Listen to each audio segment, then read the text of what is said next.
and Acknowledgement.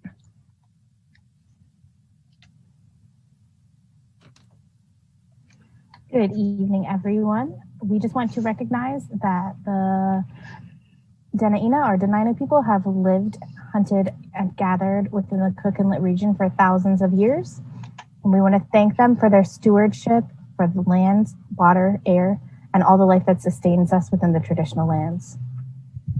We respect their cultural ways, their homelands, and we will strive to be good neighbors.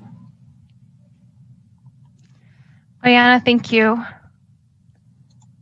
Okay, ladies and gentlemen, before we begin our meeting, I just wanted to quickly introduce myself and give us a few moments, a few breaths to kind of recenter after a very busy few weeks and a busy day for us.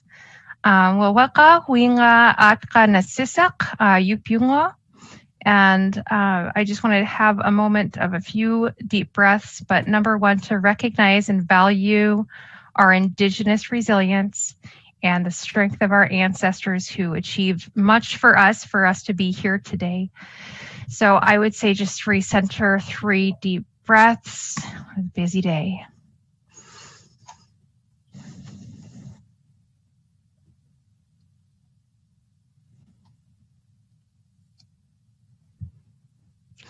Okay, so quick Zoom etiquette. I know that the spring forum may or may have not had the Q&A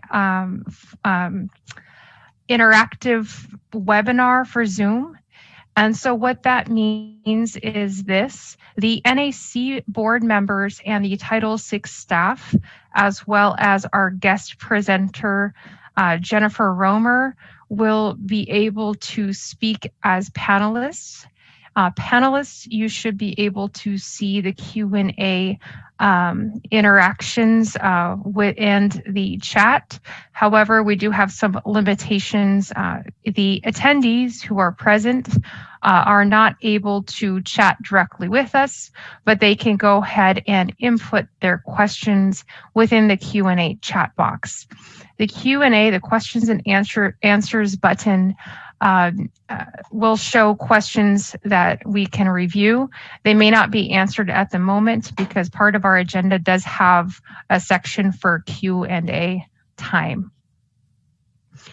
So we'll go ahead now and start with introductions, please. We'll start with the Native Advisory Committee members. And just because everyone's Zooms are different, everyone's ranked differently in order, I figured it would be easiest to go down the line. If you are present, go ahead and introduce yourself, and I'll be kind of scanning to see who is present or not. So Kimberly? Hi, I'm Kimberly Santagata. My native name is Kazakwa. I'm a Nubiat and Scottish American.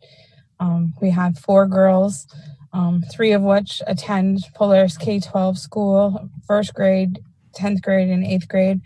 And then our youngest is in her last year at Cook Inlet Native Head Start. Liana, Shannon. Ubanga Ayahira. I'm Shannon Hawkins, one of the Parents Committee Advisory Council people, and right here. Okay. Great. Thank you. Is Tanya here today? I'm looking. I don't see her. Shanda? Hi, I'm Shanda Losi. I am Standing Rock Lakota. I'm a family medicine physician. I'm the medical director at Eastern Aleutian Tribes, and I have a now 4th grader at Rogers Park in the highly gifted program. Liana, Megan? Is Megan here today? Ricky? I don't see Ricky. Angela? Wanga Shkwana. Hi, my name is Angela Analog Cornelli. My Inupiaq name is Shkwana. I am a senior at Robert Service High School. That's my sister. Guardian. Sister guardian mom. Great, welcome. Nishay? Hi, Wakas Gavak Unga. My name is Gavak. My English name is Nishay Andrew. I am Yupik and a Nupak, and I am a senior at Service High School. Great, welcome. Brian? No, Brian? All right. Doreen? Hi, this is Doreen Brown. I'm the Senior Director for Title VI Indian Education. I'm also, and more importantly, I'm a mom. I had a 13-year-old 8th grader that started today, so it's been very busy, and boy, I'll tell you, we've learned a lot in the last couple of days. So I'm looking forward to tonight's meeting. I'm kind of taking the back seat, which I kind of like, and I appreciate all of you that are on. Crystal and I just want to let you know that Tanya is online, but we can't hear her, so I'm working behind the scenes. So I'll text you as soon as she gets on, or if figuring this out. Thank you. Okay, gentlemen in IT, I do see Tanya, Jimmy, and Megan Sherman, who just joined as attendees. Would you please be able to bump them up to panelists? Thank you. Okay, let's go ahead and we'll go through the Title VI staff and let Tanya and Megan get settled in first before we introduce them. So go ahead, Julianne. Hi, my name's Julianne Bourdon, and I am the new administrative assistant for Title VI Indian Education. For about 7.5 years, I was the youth development tutor over at Willowcrest. I have a husband and a son. My son is an avid hockey player. He's getting ready to head to Montana in a couple of months to play there. Other than that, I'm looking forward to an exciting year of learning new things along with Crystalline to make us a good, strong team. So I'm looking forward to working with you guys and providing support for our students. Oyana, Julianne. Carrie? Hi, everybody. It's Carrie. This is probably my last, official meeting.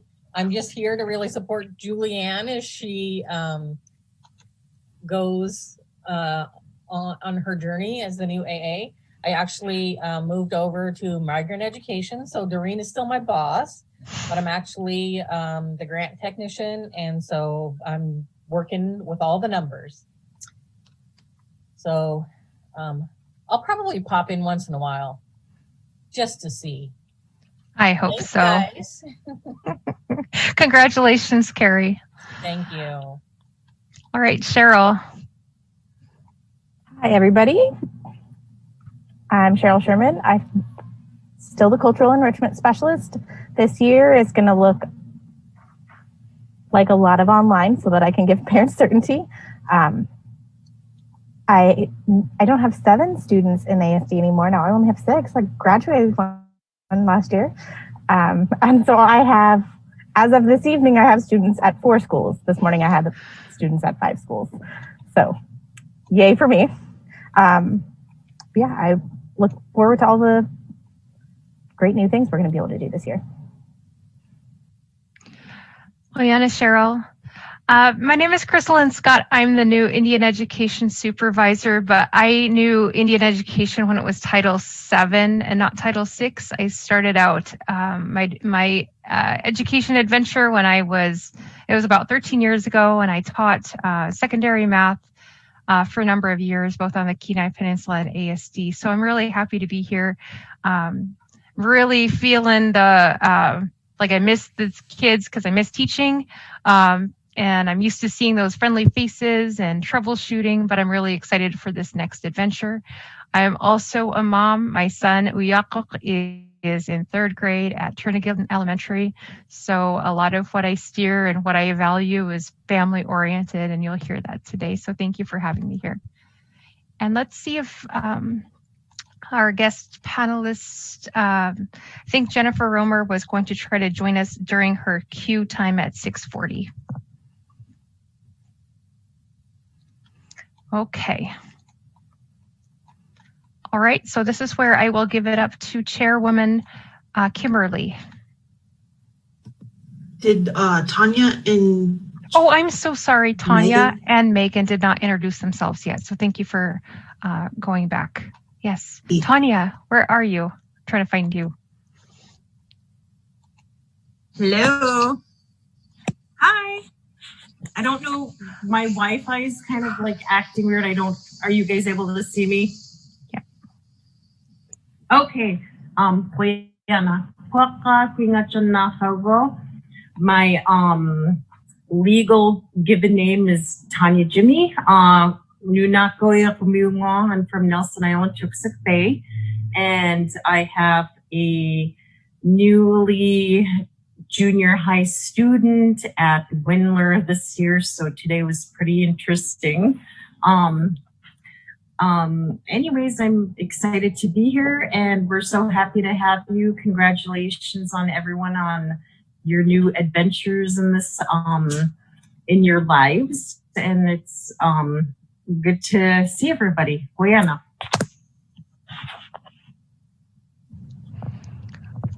Guyana, Megan, may you introduce yourself? Hi, this is Megan Sherman. I am excited to see you all. Sorry, we are doing this via Zoom. I have 3 kids in the district. My son is an 8th grader now at Hanshu, and my daughters are in 2nd and 3rd grade at Bowman. I am excited to see you, Crystalline. Congratulations. Good to see everyone else. Guyana, nice to see you. Okay, Doi for my part now. So Kimberly. We'll go ahead and call this meeting to order, the NAC Native Advisory meeting at 6:13 on Thursday, August 20th. Can I entertain a motion to approve the agenda? I make a motion to approve the agenda. Angela? Sorry, we need to go back. Point of order, I forgot roll call, sorry. Okay. I got nervous because there's lots of planes leaving Merrill Field, and it was loud, and I was like, we need to do roll call first. Crystalline, can you do that? Julianne, right? Yes, ma'am. I can do that. So I'm going to call to order Kimberly. Present. Shannon. here? Tanya. Here. Ricky. Angela. Here. Naichi. Nishay in here. Hey, sorry, Nishay. Nishay. Megan. Oops, sorry, I was muted here. Shanda. Here. Brian.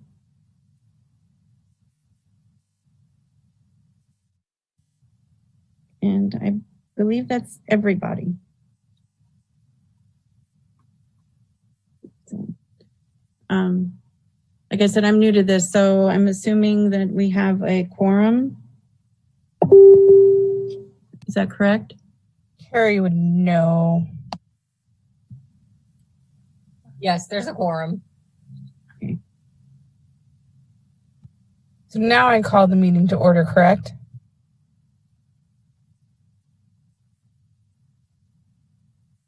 Now I'll make a motion to approve the agenda for today. I'll second. Oh, Shannon motions, Angela seconds. Oh, the meeting's already been called to order. Okay, sorry. Now we vote. Okay, so all that are vote in favor of approving the agenda, say aye. Aye. Aye. And all opposed? So we've approved the agenda. Did our guest panelists join us? She has not yet, but I just noticed that window of time is in error. It looks like it's a little bit of extension of the call to order and the time. It doesn't take 30 minutes for us to do that. So she will probably be jumping in at 6:40. So I don't know how that will change the agenda without your approval. Should we entertain a motion to amend the agenda to move forward and then come back when our guest panelist comes? I motion to amend the agenda and Angela seconds. All those that are in favor of amending the agenda to move forward and then go back when Julian Roper comes back, vote. aye. Aye. Aye. Aye. All opposed? And the motion carries. So we'll move forward, and then when our guest panelist joins us, we'll come back to her. So the next item on the agenda is the program information. And I believe this is going to go to Julian or Chrislyn. Yes, I'll go ahead and share our financial report and update as well as our objectives in this section. And Julianne, if you wouldn't mind being the timekeeper and you're also writing the minutes, that's great. Okay, so what I would like to share with you all today is about the financial report summary that we have. Just as an overview for our, let's see here, I should be able to pull up the financial report. Excuse me, right here. As you know, the COVID impacted our program, and a lot of reds that you see, I'm going to explain. Just 2 days ago, the 2020-21 grant memo 001 was approved by the ASD school board for the amount of $2,730,488. So that's for the budget for the next year. However, as you know, things are slow a little bit. We have to wait, and as we adapt, and everyone's adapting. The grant adjustment notice from the federal government has not yet been awarded to us. So we are utilizing our funds from the previous year. And we are expecting that grant adjustment notice, or what we call a GAN, in the next few weeks or at the end of August. So therefore, we only have our previous year's fiscal extension, our carryover from the last year to report to you today. So how to explain this without looking at all of the reds? The financial report that you see in front of you shows the carryover from 2019-2020 as marked and evaluated by accounting by the end of July 31, 2020. So due to the COVID-19 pandemic, summer programs were canceled. This resulted in the Office of Indian Education allowing us to carry over this funding, and we do have to spend this funding down. You see the balance of $284,927.03. We had to spend that down by the end of June 30th, 2021. So the way that we are going to utilize this fund on top of the $2.7 million that was just approved will be responding to the needs of students by utilizing these carryover funds to support student technology accessories, such as keyboards and mice, and accessories that would impact their comfort with technology. School supplies, and cultural programming. And if you were to look at the personnel item lines, that's the reason why we have such a high balance, is because our summer programs, we usually do hire a lot of staff to help support those program needs. And that is why that is such a high balance.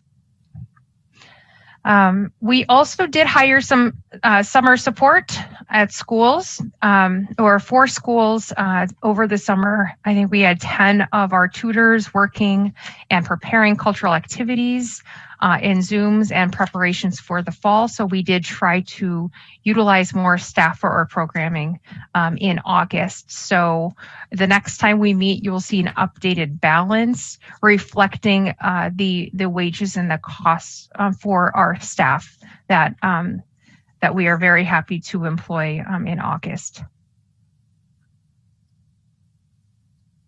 So where do we go from now from Title VI? Well, first of all, we'll need your guidance as the NAC in our next steps, especially for the use of the program funding. And we'll have time today to talk about your needs. What we want to really focus on is number one, high school graduation. We know that our Native community needs our assistance, and our focus should be on getting our graduates out the door successfully. We want to empower our families. Whatever choice that they make in our educational system, they need to feel good about their choices, and we need to make sure that we're there to assist them. And then we also want to make sure that we are enriching everyone's values and lives at home through cultural activities. The ways that we have changed and moved things around just a little bit to report to you is that we have not increased our staff by 5.5, but we have, through attrition, we have moved elementary tutor positions to the high school level to secondary. So we will be staffing one tutor at Bartlett, one tutor at East, one tutor at West, one tutor at Wendler, one tutor at Begich, and a half-time position at ANCCS to support and make sure that our 8th graders are succeeding into the 9th grade level, and to make sure our high school students have the assistance specifically in math and language arts. We are training and gearing and staff and steering our staff to a family first model of services. That is, if they are tutoring and assisting a 3rd grader, they should be able to help and assist the middle school student and the high school student. We are hiring, and actually we have hired a CTE position, a career and technical education position at Benny Benson.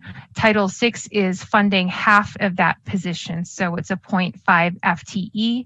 And we are hoping to help bridge the avenues of workforce development and having our students become job ready and job successful. And we're looking forward to working with ANCSA companies to help them in that right direction. And one of our more important agenda items, really our focus items here this year, and we do have guests in attendance, is going to be our tribal consultation and collaboration, specifically with Yaklutna Tribal Council, Connect Tribal Council, Tubunga, and the Chicaloon tribes, as well as our partnership with the Cook Inlet Tribal Council. We met together along with the Mat-Su Borough and the Kenai Peninsula Borough on August 6th to begin the dialogue of unity to serve our students. So we recognize Aisha Twitchell as an attendee, and also Vide Kroto from Tubunga. We welcome you today, so thank you for being here. Okay. So I'm taking a look, and I know we'll be doing Q&A at the end, but just to make sure that we didn't have any questions about the financial slides, I'm just going to make sure the chat box is open. I know if we were in person, if you had questions about the financial report, we would be able to take it. Okay, so I don't see any questions in the Q&A and no dialogue in the chat. But we have time at the end to answer further questions. Did you talk about the cultural programs or the last thing I was catching was the continued partnerships between CITC, the Tabona, Eklutna. I will have our cultural enrichment specialist, Cheryl, quickly talk about the upcoming opportunities in the cultural programming. I know that's very much an added value and focus for our programs. So I will go ahead and put Cheryl's slides up. Give me just a second. I'm monitoring the Q&A, so I'm going to shuffle things around so I can actually see my slide. So just one piece of business, I guess, is just making sure that everyone knows that the NIA convention, the general registration ends on September 18th. So if you are interested in attending and are looking for titles to pay for the registration fee, you need to email either Julianne or Crystalline or myself to let us know that you're interested, because we would prefer to get that registration in during general registration rather than pay an extra $150 ahead for the late registration. The convention is going to be virtual this year, and it'll be happening October 7th through the 9th. They don't have any of the breakout sessions posted or a schedule at all yet, but hopefully that will be out soon.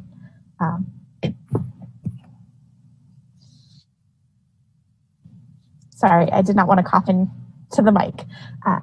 Alversion Youth Conference is also coming up. It's going to be October 11th through the 14th, and so we'll be putting out some more information as far as details on how we're working together with them. And typically we would be starting the evening program relatively soon. But this year, in order to make sure that I could give parents some stability, what I'm going to be doing is virtual webinars, similar to what's been going on a lot over the summer. I know that there's been a lot of classes, a lot of artists have been hosting classes, and I'd like to have those recorded so that if families aren't able to attend during the live, then they can go back and watch those. We're also going to be building take-home kits similar to the culture crates that the Heritage Center is doing. It's just, for us, it's a little bit more to work out logistically. It sounds like they've been working on those over the summer while they had interns to help build those crates. And with our capacity being at 25% and only having 4 office staff, we're having to figure out how to get those things together and with shipping and everything. So it'll be a little bit before those get out, but we will be doing something similar to that as well. And for school-based supports, I typically have a cultural activity request form. And in our current format, I went ahead and put together a consult form so that teachers or our staff can request a consult with me, either via Zoom or over the phone, so I can help them work out their needs. We're going to be pushing for more school partnerships in our current setting, and we're looking at doing virtual culture clubs. A lot of our staff run culture clubs at the school level, but we're trying to get them to collaborate. I know that there are certain schools that are already working on how they're collaborating. So we're going to encourage that to happen throughout the district. And we're also working on some professional development for our ASD staff.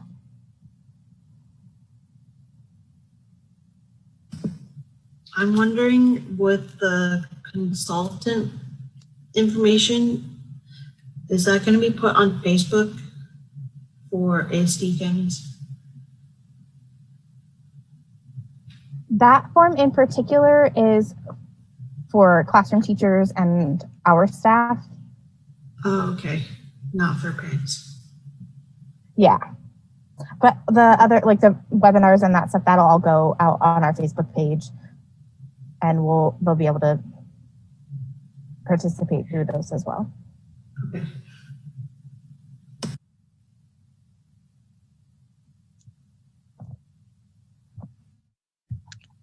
Okay, so if you think of any questions as we go along, we do have time at the end as well to think about what questions you may have for us in Title VI.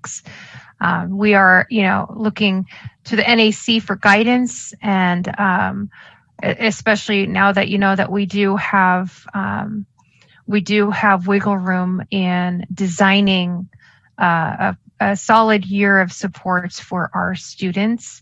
And so when we go into our next item of talking about your needs, this is the discussion that I've been looking for a long time.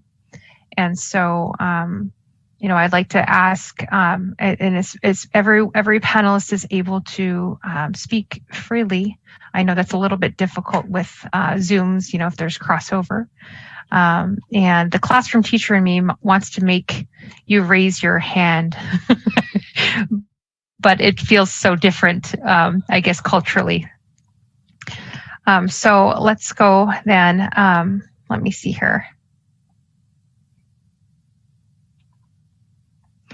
Okay, so I know Jennifer Romer will be jumping in about 8 minutes.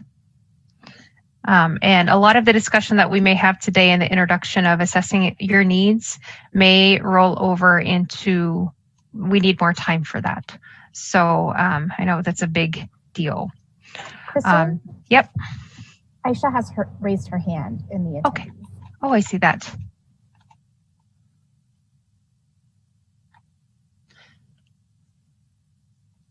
Hello, my name is Aisha Twitchell. I work for Connect Tribe. I live out here in the Valley. I also chair our committee, our Indian Ed committee out here for the Mat-Su Borough. Thank you, Crystalline, for inviting me to this meeting. I did have a quick question. I know you asked about families' needs. Have you guys ever conducted a survey to send out to the Indian education registered students to maybe gauge some of their needs? Thanks. Thank you, Aisha. Very good question. So within that layer is the question of registration. As you may have heard in the media and the news, is that just due to a lot of uncertainty, we have a delay in registration. And we do know that there's a lot of communication happening between schools and families. We are, I know, on the tutoring end and will on the cultural end, we do have surveys in creation. Specifically for tutoring, our staff is creating a family's needs assessment on particular times because we want to be able to meet the needs of our families. And if they need a certain time at a certain grade level, we should be able to point them to a tutor in the right direction. So we are designing that, but we are also in a way, not waiting, but allowing folks to get settled into the direction that they need with registration, getting school connected, getting set up technologically. We do know that a lot of families do have needs on the technical level, and that is usually taken at, or that is taken at the school site specific level. So I know last quarter as a teacher, I was calling home, assessing the needs of my students, what they had at home, what they needed at home. So schools may have that data, but they're also assessing that as they're getting their families connected. Many of our schools will be spending the next few days reaching out to families and talking about their needs. So that is something that as everything kind of calms down a little bit, will be where we can squeeze in our supports. We want to know where, and a lot of that is schedule based, but we have an idea. We've had years of successful programming, so we know what to deliver. We just need to wait for the when. And we'd be happy to report back next month with more information for you. Thank you.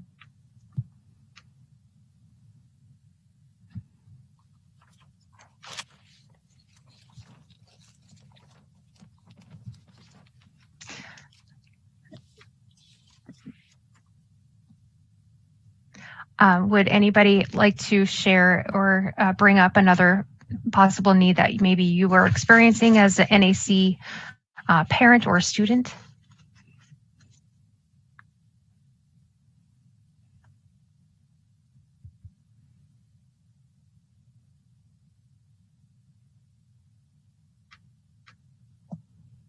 I really like the idea of the cultural activities. Our girls go to Polaris, so they don't have an Indian Ed tutor or support there. And we did apply for the culture boxes from the Native Heritage Center, and we got back communication today. There was over 400 emails for those, and they made 250 of them. So we should find out next week if we'll get them or not, because it was a first come first serve basis. But I also understand like how hard it is to put those together, especially in the current climate.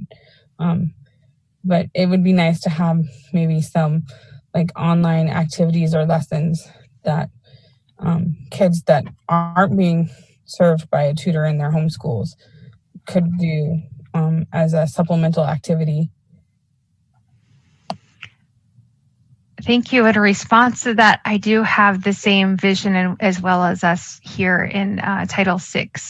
So we'll be designing tutoring streams and tutoring pods, collective collaboration between schools, and between those schools, including the schools in their outside area that do not have an Indian education staff member. They are going to be invited to the party. The one beautiful thing about going digital is we don't have any walls. We don't have limitations, and we are able to possibly access more students to join into the cultural activities. And our tutors are not just going to be tutoring, but they will be supplying and doing like mini kits. They'll be working with Cheryl on the in-school support end, but Cheryl also has kind of the bigger district-wide programming. So we do as well. We are thinking about the kids that do not have an Indian education staff member or counselor in their school.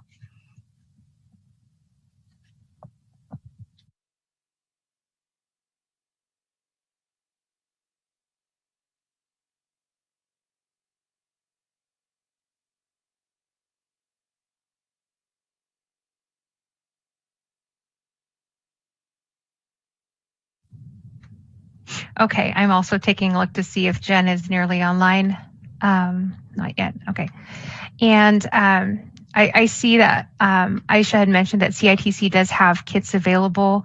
We're going to try to share as many programs as possible, and sharing what other community agencies are doing. If you know something neat is happening, let's get that out to our community. So thank you.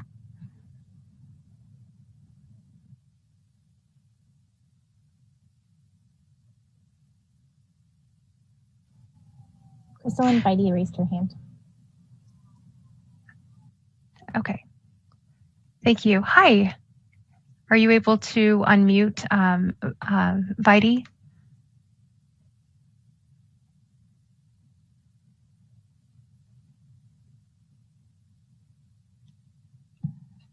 Okay, can you hear me? Yes. Hi. First, I want to say thank you for inviting me to your committee meeting. And my name is Vaidi Croto. I'm the Executive Director for the Tabona Foundation. We serve the Tyonek Native Corporation shareholders and the Native Village of Tyonek tribal members, and we do have a lot in the Anchorage School District. But one thing that we are doing as a service is providing Upper Inlet, which is Anchorage, Eklutna, Tyonek, Kanik language classes at an introductory level. And we're doing a pilot program that's starting September 24th. And so I thought I'd just put that out there and to let you guys know, what's going on with the foundation. We do have a lot of activities coming up. And so it would be nice to get more involved with the Anchorage School District as we have not before. We primarily work with the Kenai Borough School District and the Matsu. Liana, thank you for sharing that. I agree. I mean, there's so many lines that were drawn, but we were never delineated by lines in our lands. And so we're here to support the students that you have in the ASD. And I would love to share that information out with our community. Thank you. Absolutely, Liana. Thank you for being here. Okay, I'm trying to get Jennifer Romer in. She said she's having troubles getting in. And so I'm hoping that she is able to, there she is. She is in online now. So I think we're now at the point of 6:40 for the social studies update. So we can get Jennifer in. And she should be able to share her screen if she does have materials, but that is up to her. So she's going to be, if you would, Jennifer, introduce yourself and let's see what your needs are for technology, because I can stop my share.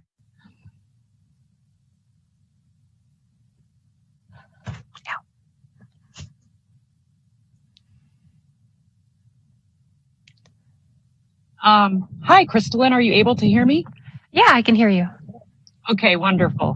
And I actually do not have any materials to be shared, but I wanted to make sure that I was able to give a quick update to everyone. So those of you that do not know me, my name is Jennifer Romer, and I'm the K-12 K-12 Social Studies Curriculum Coordinator.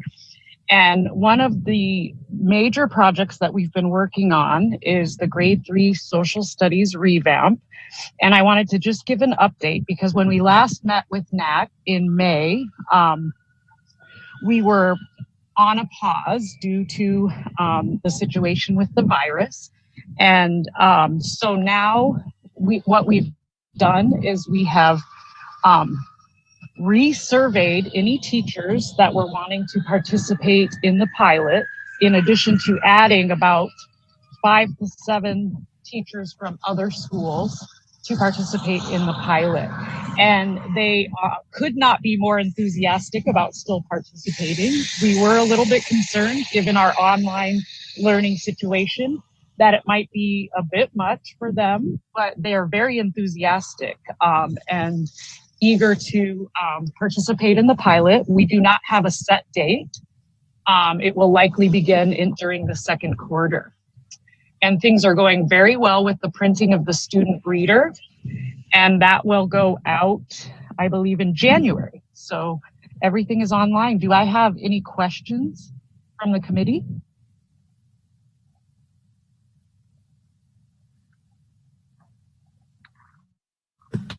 So did you just resurvey the current identified teachers for 3rd grade to do this, or did you? Well, we had an original set of pilot teachers.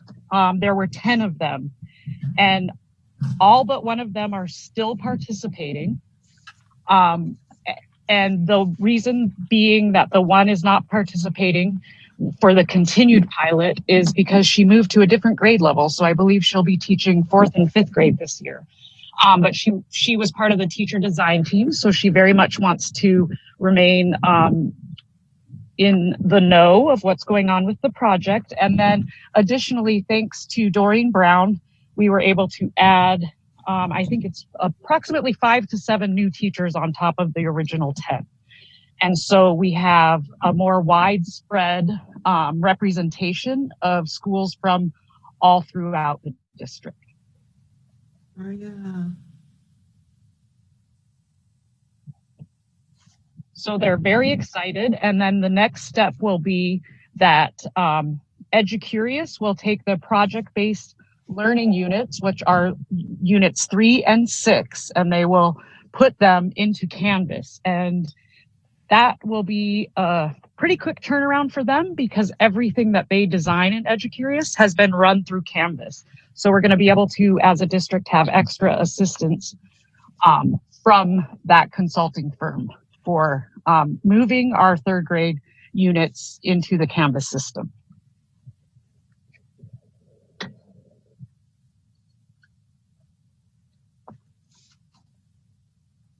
So far, that is about as much as I have for updates, but I was very happy to see how enthusiastic teachers were to continue to participate, as well as their principals for the pilot. And so during the next SNAC meeting, I should have more concrete information about the timeline.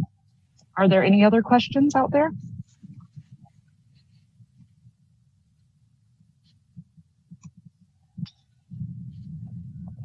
Okay, thank you. And if there aren't any other questions, thank you, Jennifer, for your guidance and leadership on this project. It's very exciting to see Indigenous curriculum in the ASD. So thank you for your hard work. Thank you and welcome. Oyana. Okay, so I know we kind of breezed through our objectives. We could probably talk about our needs forever. But the next steps would then be the general comments or questions, dialogue, or any motions from the NAC.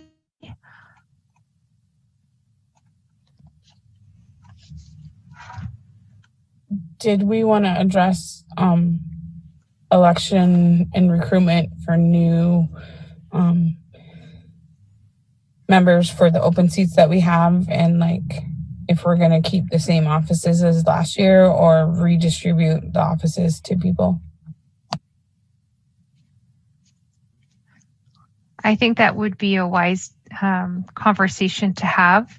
I am not certain if you would want to try to get everyone in for that dialogue in a different meeting, or if this is enough time to have that conversation. In a nutshell, we have a number of seats that have expired in May, but due to the elections not being able to take place, in summary, due to COVID, we do have we do have that to address for the NAC. We're on until 8, right? Yes, we are. I feel like we have plenty of time for a discussion about that. Okay, NAC, I will listen and observe and learn. Okay, so I feel like Kim worded it pretty well on kind of this, question of what's going to go on with NAC and membership and how we're going to have seats open. Like, parents are supposed to be on for 2 years, I believe. And I was filled in for another member. So I'm like, I still want to come to these, and it doesn't matter what role I'm in, but I'm just curious myself on the parent side, what this is going to look like. Hi, this is Nishay speaking. Maybe I misremembered it, but I think it was the April or May meeting. I thought we had decided that until we could meet in person, that we would keep the positions we're all in until we're able to safely host more NAC meetings. Am I wrong, or did I misunderstand something? I'm pretty sure that's what you were talking about, or at least until, yeah. I think that is what we had decided to say, and then the question was posed, did we want to keep them or not?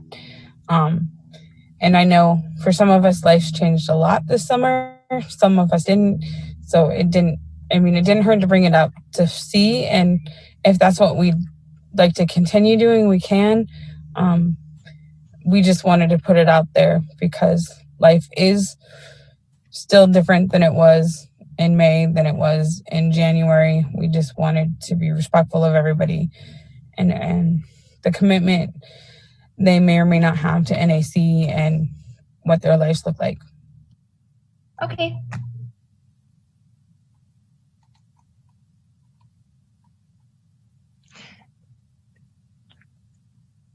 So we all get to keep our roles if we want to until we can come together. maybe in a year, maybe not.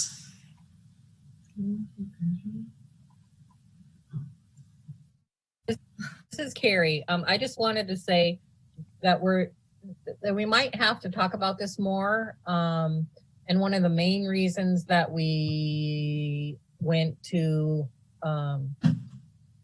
keeping the committee as is that we were not able to have the election. So there probably needs to be more discussion about that and a possible update to the bylaws due to the pandemic. So just some other things to think about maybe. So is that something we should be coming and bringing to the next NAC meeting? That's up to you guys. You can talk about it now. You are missing, really just one teacher and the at-large member. So it's up to you. It's up to the committee. Doreen, do you have any thoughts? Let me clarify with the teacher piece of it. So we're working with the union, AEA. There's a contract, not a contract, an agreement with AEA that after, I think it was in January of this year, that AEA would be involved in the selection and not necessarily appointment for a teacher. They were not aware of our process for a Native Advisory Committee when they wrote that up. So an email went out to AEA on Tuesday, just asking for some nominations that they would recommend. And of course we get to have some say in that as well. So I'm looking forward to hearing from them. The problem that we're with is that currently the bylaws state that we have an election process. We have half of our membership that their terms expired according to the bylaws. And then in this coming year, the rest of the membership's terms expire as well.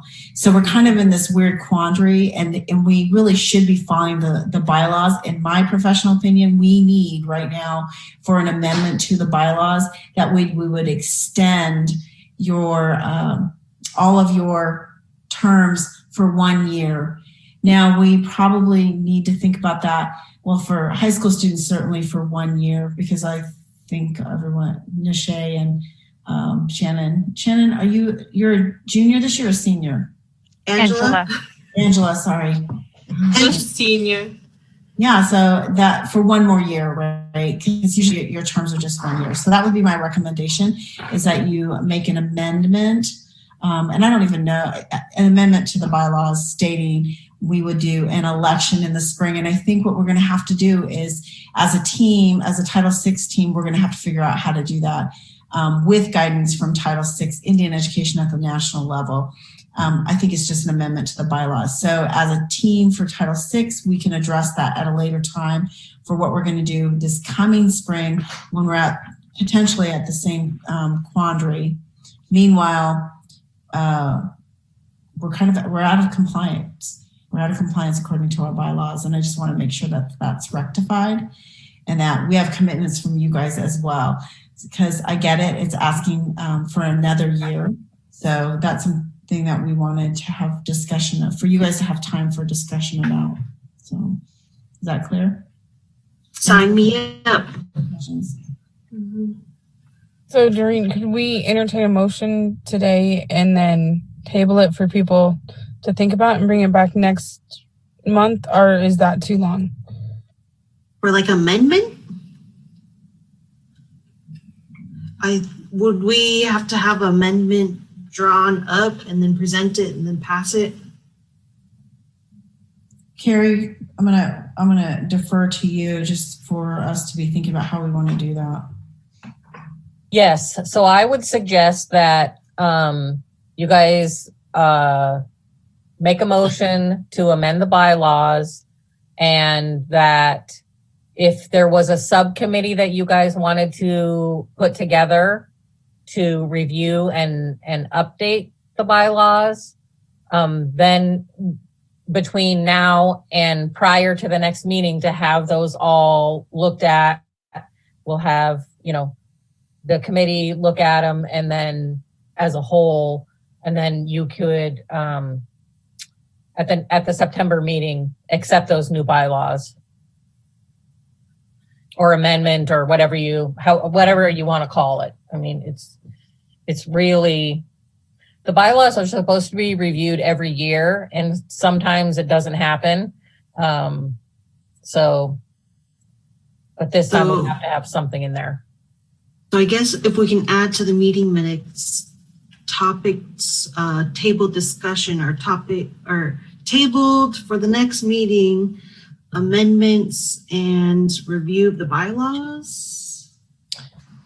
What I would suggest is that, so it will be quicker, because if not, we're not going to be able to vote on it at the next meeting. We want to get to a place where we can vote on the particular bylaws. So some of that subcommittee work can be done with making those amendments or revising the bylaws. And then we could send that out to membership for you guys' review prior to the meeting. If you have recommended changes, the subcommittee would certainly be open to making those changes, and then have it completely cleaned up by the next meeting, and then you guys can proceed to vote.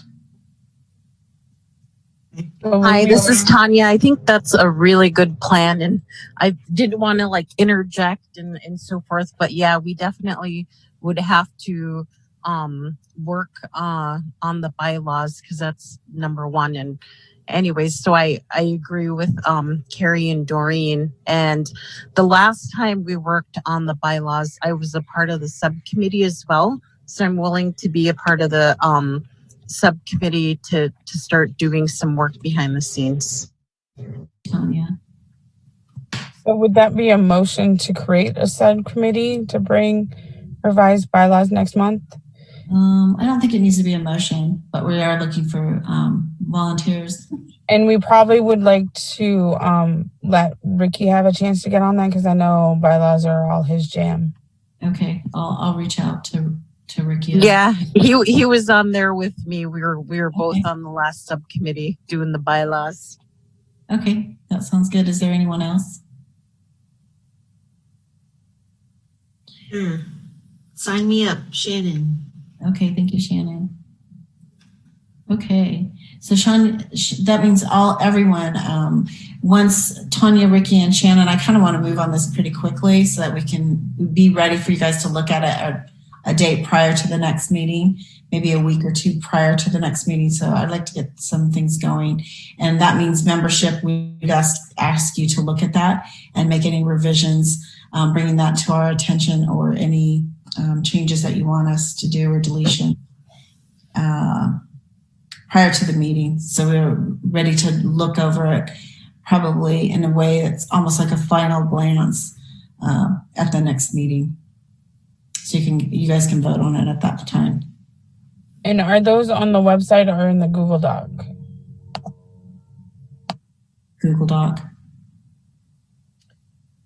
And they are on the website. I don't know if Julianne put them in the Google folder. Did you, Julianne, put the bylaws in there? Yes. Oh, I saw them today. Okay. I don't have access, so I just wasn't sure. Okay. And then there also is that consideration. I know Doreen had mentioned the teacher member information that's kind of being addressed in the background, but we do have one parent member seat open, correct? And one student? Mm-hmm. And one student. Yes, one parent, one student, one teacher. So 2 teachers? Yeah, we have 2 teacher seats. Brian McIntyre. Brian's one, and then we have an open seat because Ricky's technically at large. Who's the other teacher? Is it Cheryl? It's open. No, Brian and Cheryl? No, Cheryl's not a committee member. We only have one. We currently have one teacher member. Oh, there's only 2 seats for teachers. I thought it was 3. Ricky messes with us. Yeah, because he's at large. We appreciate his input. So thank you. Crystalline, do you want me to help with the parent piece of it when we're talking about the parent and the student? Yes, please. Yeah. So without having a public election, I think at this point in time, again, this is just for some consideration. I don't know how this would go, so I want people to chime in on this, but advertising and having an election or having people come forth, there are people that want to join the NAC. We could have, people, we're supposed to vote on this, right? We're not getting to the point where we are having tons of people joining us, although Crystalline did a great job with advertising, and I've done that as well. I just think there's going to be hundreds. We do appreciate everyone that is here, though, so thank you. But our parent and our student, what I would recommend, or I think about Native Advisory Committee members, is to be thinking maybe for this round, do an appointment of a student and an appointment of a parent versus an election.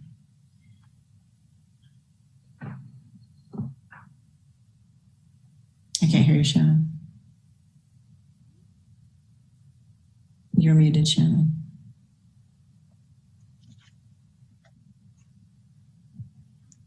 I can't hear you.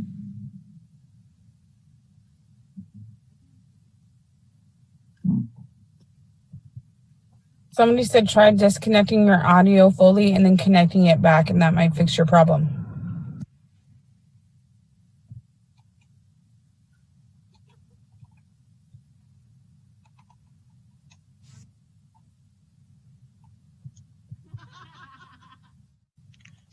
I could hear you laughing. I could hear you guys laughing. That's it. How funny. Nope, we still can't hear you. Maybe turn your volume up.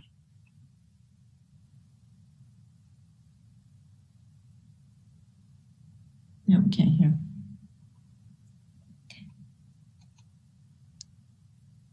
Meanwhile, they're trying to fix the audio. Was there anybody else that wanted to say anything about, I don't know, if we do an appointment, is that against the bylaws and something we have to amend there? It's not against the bylaws. It's not written in the bylaws because we say that we appoint. Does anybody have the bylaws right there with them? Can they pull that up? I can do it too. I can pull read that. Sorry, I'm not as prepared for that. It's right here.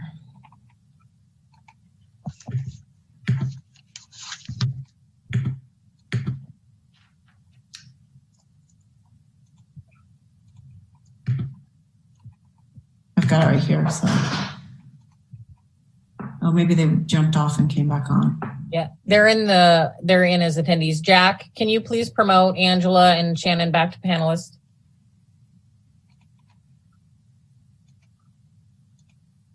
Thank you.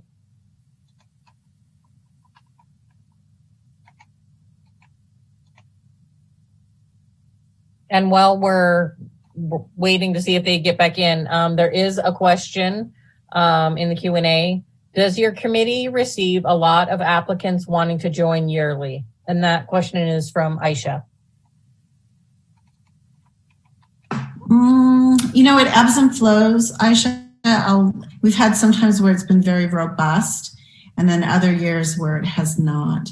So that's what I get stuck on right now, is because I know that we've had a number of parents recently, like we're having for example, we had a Native Advisory Committee last spring, and I think there were 3 parents that wanted to run for that one seat that was open. And in my heart, it made me sad because I want all 3 of them, because they're taking the time, they all have something to contribute. We still want them to come to the meetings, although they're not voting members, but their input is important. But we were only able to select 1. So so it's kind of a quandary that we're in. I mean, we could take applications. I don't know. I just don't know how to handle this, and I wanted to come to you guys to help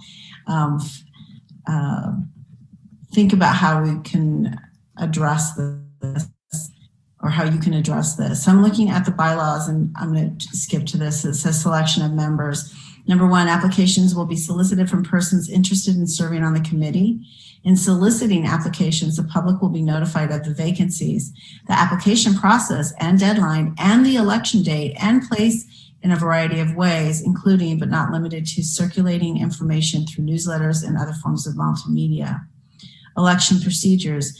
A public meeting will be held each spring, no later than June 15th, to elect new members. New members will be voted by a majority of quorum to accept new members to the committee. Nominees must be present to be elected.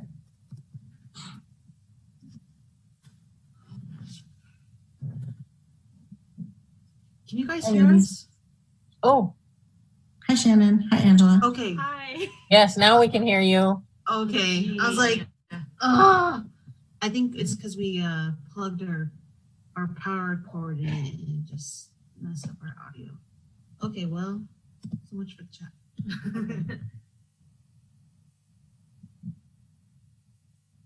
So Aisha has another couple little comments that they're still having elections this year. They're just doing theirs through Zoom. And she wishes that the comment section wasn't disabled. Yeah, thank you, Aisha. I hear you. Okay, we do have Ricky Lynn joining us. Hi, Ricky. Hi, Ricky. We are right in the middle of a conversation. We've pretty much gone through our agenda and now are talking about what to do with the elections and the vacant seats. So Doreen just read out the bylaws, which I know that you know a lot about. There has been kind of the urgent or the dialogue of having a subcommittee to review before the next meeting what to do with the possible extension of the bylaws as an amendment to extend everyone's seats a year out. But then we also have these open seats to talk about. So that's a conversation you're jumping right into.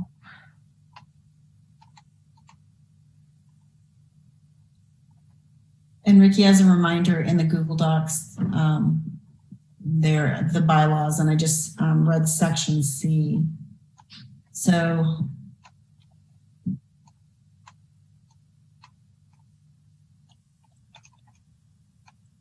ad hoc committee to come together and review amendment for next NAC meeting. And so right now that's Tanya, Ricky, and I to come together for that. If Ricky would like to be a part of that. Please, Ricky. Can you hear us? Ricky, can you hear us? Ricky? Yes, I could hear. What would you like me to be a part of? Reviewing a new amendment for addressing or talking about the year extension of roles for parents and students rather than having it as an election, and then suggesting having an appointed person for the parent and student positions instead of an election. So coming up with a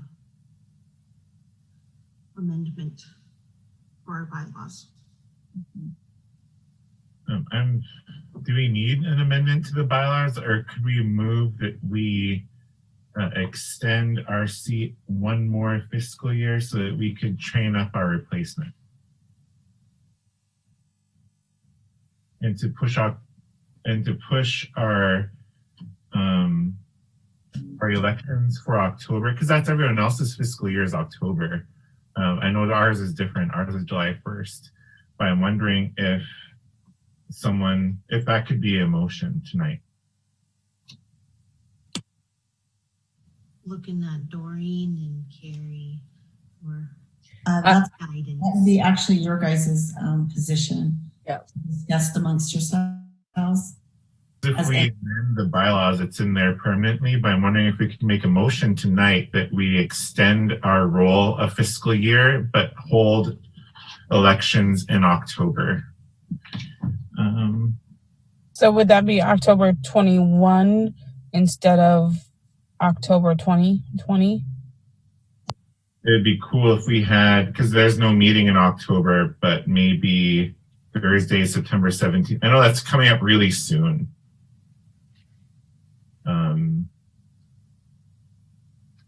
Are elections usually in the spring? I forgot. Yes. Yes.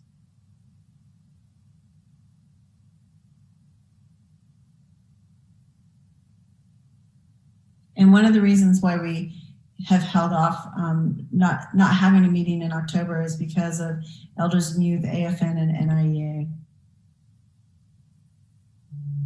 But, and other parent-teacher conferences as well. I can't remember. I just got home. Yes, it's just busy. So Ricky, as you're thinking, the one thing that Doreen mentioned earlier was that the way the parent committee is set now, we have 3 seats that expired May 2020, and then the other 3 seats expire May 2021. And it has been in the best interest not to have a complete new 6-person parent portion of the committee at one time. So that's just something to think about as you're thinking about what you might want to do. And we were looking at amending the bylaws because technically we are non-compliant in them right now.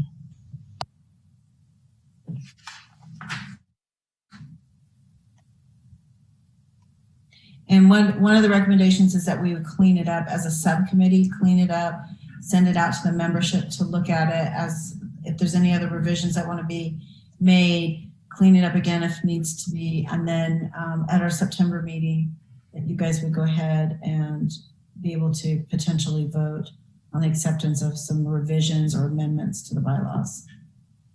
Because there's 2 sticking points. It is about not having an election, and the other piece of it is we have an open seat. We have a teacher seat. Yep, there's an open teacher seat, parent seat, and student seat.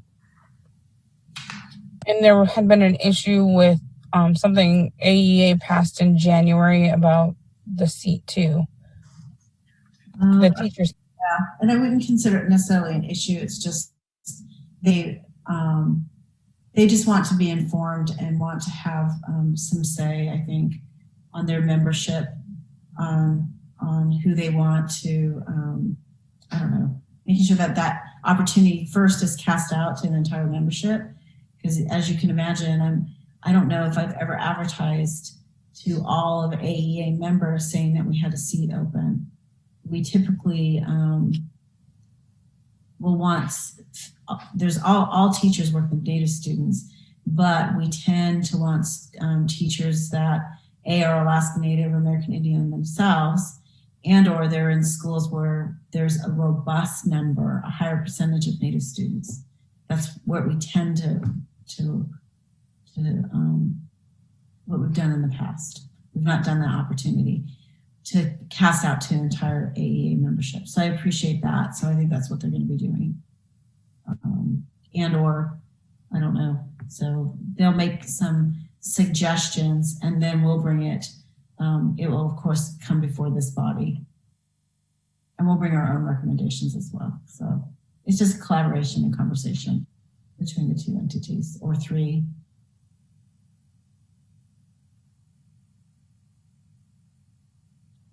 So right now, as it stands, I think there's 2 things that need to be discussed with the subcommittee. Number 1 is how we conduct the appointment or an election of a parent, a teacher, and a student. Is it an appointment or an election? So that's something that the subcommittee can come forth with either emailing you guys recommendations or amendments, or maybe we just need to come and tell you something in September. I think subcommittee work can be addressing that. And then the second piece of it is an amendment to the bylaws for, I guess it would be temporary for everyone to have one more year to add it to their term. That's everyone, that's the entire membership.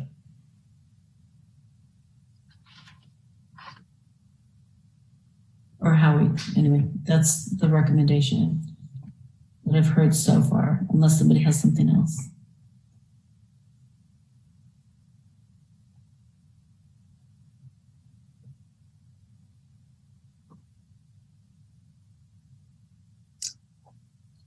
We'll just have to change it after, I guess. And that's Article 4 members, right? Under C, you said selection of members. Number 1, parent and teacher members will serve 2-year terms. Could I move to strike that and put a 3-year term right now? But then we'll change it later, again, to original language. I'm going to go ahead and share my screen for you.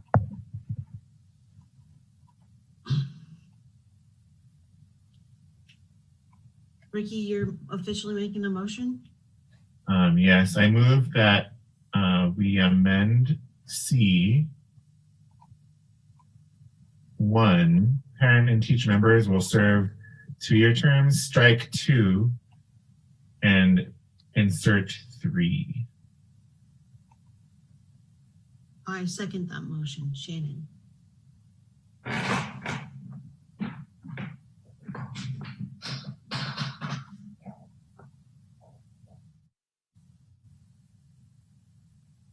Crystalline, I'm sorry, can you scroll back up? Sorry, up or down? I'm going to C4 or C3. Sorry, C. Right there. Right there. Yes, Here stay we right go. there. Right in the middle.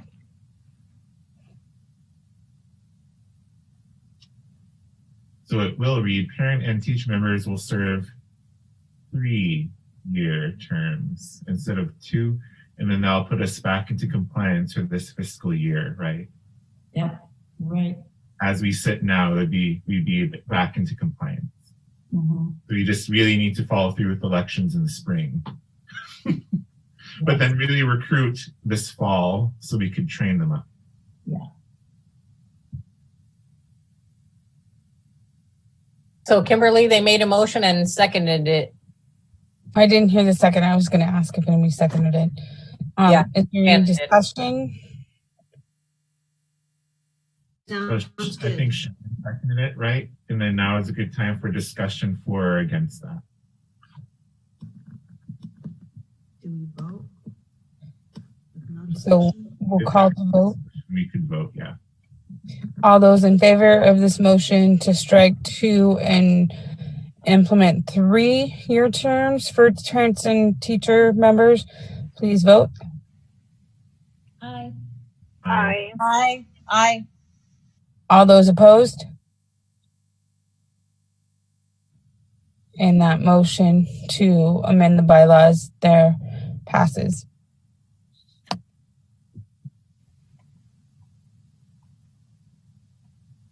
Thanks for that, Ricky. Do we still want to have a subcommittee to clean up the bylaws and look at that? Yeah, because It doesn't sound like we need to do that since we just did that. And then like Ricky was saying, you know, like next year we can amend the bylaws again. Talk about the student positions.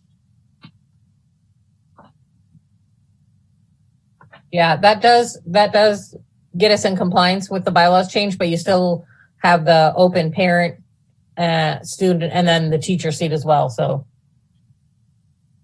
I'll recruit like crazy. So actually, when we go back to C1, because we have to change number 2, so it's term of office D2. Can you show us that, Chrislyn? Yep, I'm on it.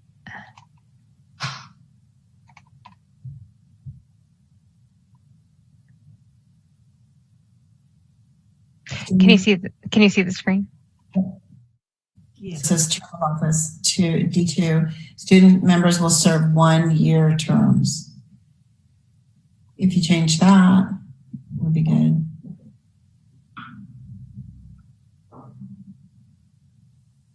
I'll make a motion again, just to be consistent, to revise item D2. Student members will serve 2-year terms. Then our current students will be in compliance. We'll also change that language back next year.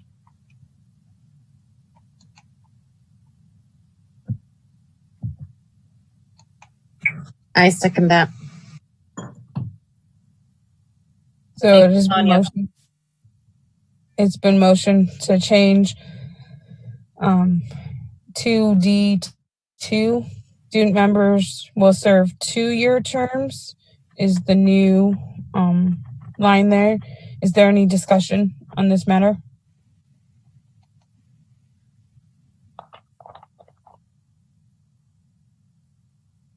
Seeing no discussion, we'll move to a vote. All those members in favor of this amendment to the bylaws, please vote. Aye. Aye. Aye. Any opposed? And by vote, that amendment to the bylaws carries to where in the bylaws 2D2 now reads student members will serve 2-year terms.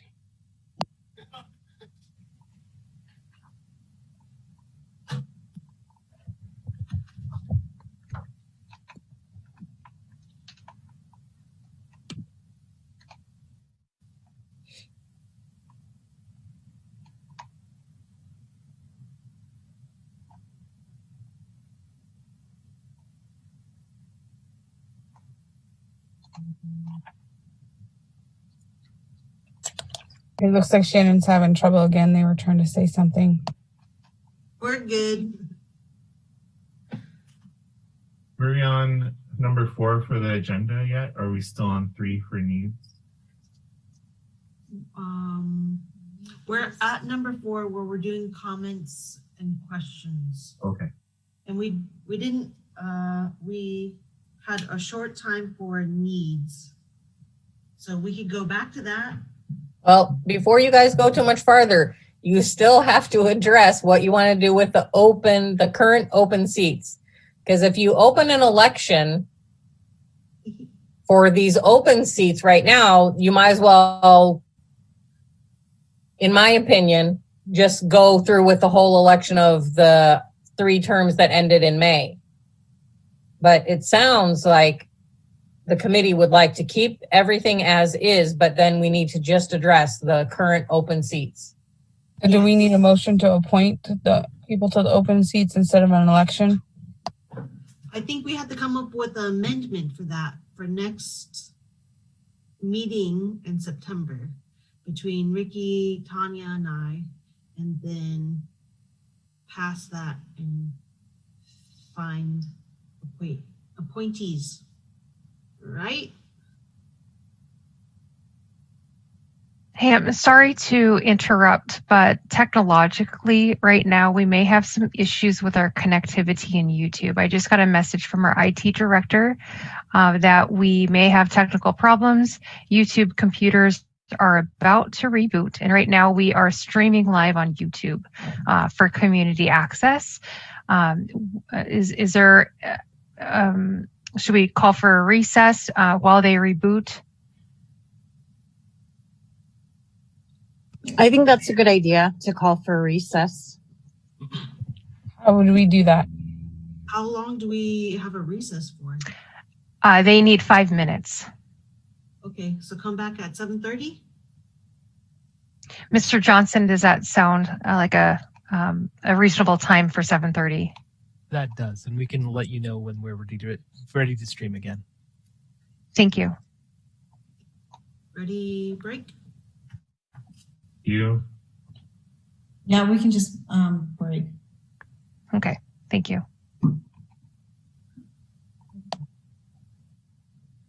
Are we able to stay on? Yes, it's the outgoing connection from the Zoom streaming to the YouTube. The YouTube. Gotcha. I just said the YouTube. Okay. So I have a question, and I didn't want to do it live. So